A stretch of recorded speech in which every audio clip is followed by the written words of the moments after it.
பெருவடை கோழி தான். ஸோ பெருவடையில் ஒரு சேவல் இருக்குது, 3 பொட்டைக்கோழி இருக்குது. சரிங்களா? ஸோ பெருவடையில் ஒரு சேவல் இருக்குது, 3 பொட்டைக்கோழி இருக்குது. பெரும்பாலும் இது வந்து பெருவடை வந்து இந்த கடைகளுக்கு வந்து வாங்குறதுக்கு யோசிப்பாங்க, கம்மியான ரேட்டுக்கு தான் இது பண்ணுவாங்க. ஆனால் நம்ம என்ன பண்ணோம்னா, நம்ம தெரிஞ்சவங்களுக்கு அந்த மாதிரி உள்ளவங்களுக்கு நம்ம கொடுத்தோம்னா இது நம்மளுக்கு நல்ல ப்ராஃபிட் கொடுக்கும். ஏன்னா வெயிட் வந்து நல்ல கெயின் ஆகும். இப்போ எனக்குலாம் பார்த்தீங்கன்னா 2 to 3 kg கிட்ட இருக்கும் இந்த ஒவ்வொரு கோழியும். சேவலாம் எனக்கு 5 kg மேலே இருக்கும். ஸோ அந்தளவுக்கு நல்ல ஏன்னா நான் போடுற சாப்பாடு அப்படி. ஸோ அந்த மாதிரி இருக்கும்.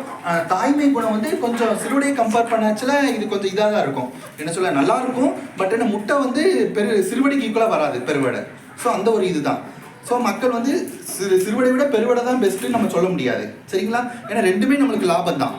சரிங்களா? நம்ம வளர்க்குறது பொறுத்து. ஆனால் பட் சப்போஸ் நம்ம பெருவடையெல்லாம் வெளியில் கொடுத்தோம்னா நல்ல ரேட்டுக்கு போகும். ஏன்னா ஒரு சில இந்த சேவல் சண்டைலாம் போடுவாங்கள்ல, சேவல் சண்டை போடுறதுலாம் பெருவடையில் அது ஒரு இனம். ஸோ அதெல்லாம் நல்ல ஒரு வெயிட் கெயின் ஆகி நல்ல ஒரு அதுக்கு ட்ரைனிங்லாம் கொடுத்து அந்த மாதிரி இது பண்ணுவாங்க.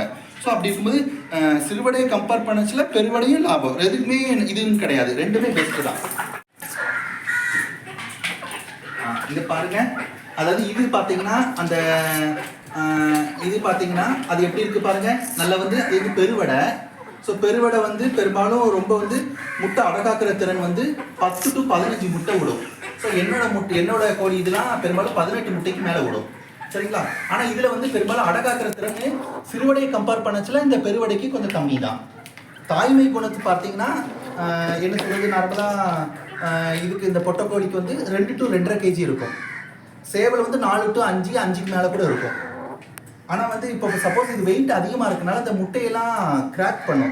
ஸோ அந்த மாதிரி ப்ராப்ளமும் வரும். ஆனால் பெரும்பாலும் மன்னர்கள்லாம் பார்த்தீங்கன்னா இந்த மாதிரி சேவல், இந்த பெருவடை சேவல், இந்த பெருவடைலாம் ரொம்ப இது பண்ணி வளர்ப்பாங்க.